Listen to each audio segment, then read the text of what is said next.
I recently received a fortune cookie that read, "Work you love is not work." For maybe the first time ever, I felt as though I could not relate to an incredibly vague piece of paper that I should be able to resonate with at any given time in my life. This one, I could not. Teaching's a lot of work. Probably more work than the average person would imagine. But the answer to the question of why I want to teach is simple and direct.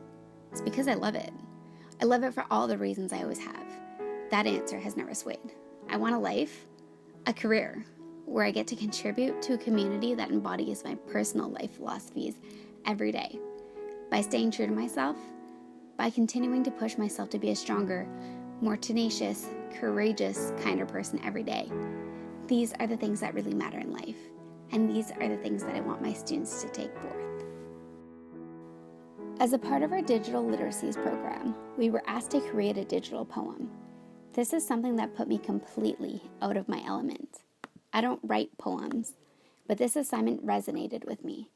I stopped thinking as I wrote the words and looked back to realize that my words had evolved into something that really related to the original social justice topic that I originally intended to work with. While my poem reads itself to be about the LGBT community, I think it's bigger than that. I think it's about society making every minority feel like they need to be identified or labeled because of how they were born, what they believe, or where they came from, only because they're perceived to be different. I think people tend to forget that minorities are people, no different from the rest. This poem really falls in line with my personal teaching, learning, and life philosophy. I came into this program ready to learn, eager to soak up as much information from my colleagues, instructors, as well as my associate teachers. As I progressed through the program, I become more and more confident with my career choice. In fact, my last placement made me decide that I would like to work with children with exceptionalities or special needs.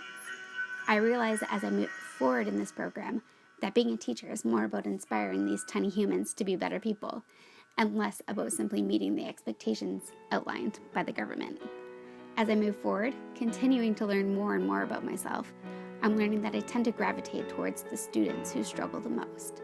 Many children aren't given the tools that they need to succeed outside of the classroom. As an educator, I feel an obligation to help meet their goals. Thinking back, I was the easy student. I didn't really struggle too often. I wasn't particularly smart, but I got by.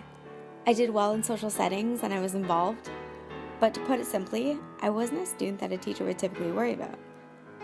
Being at the faculty has really shed a lot of light on how these characteristics affected my education. In discussions, the topic of the most influential teacher often gets brought up. Teacher candidates talk about that one teacher that they had growing up that inspired them in some way, however big or small. And I didn't have that. I remember field trips, I remember my friends, I remember playing on sports teams, but in terms of teachers, I only ever remember the ones who made me feel stupid. I truly cannot think of one teacher who went out of their way to make me feel like I was special. And here's the problem. What would happen to me if I didn't have a supportive family? What if I didn't feel loved at home? Then what? That's why I want to teach.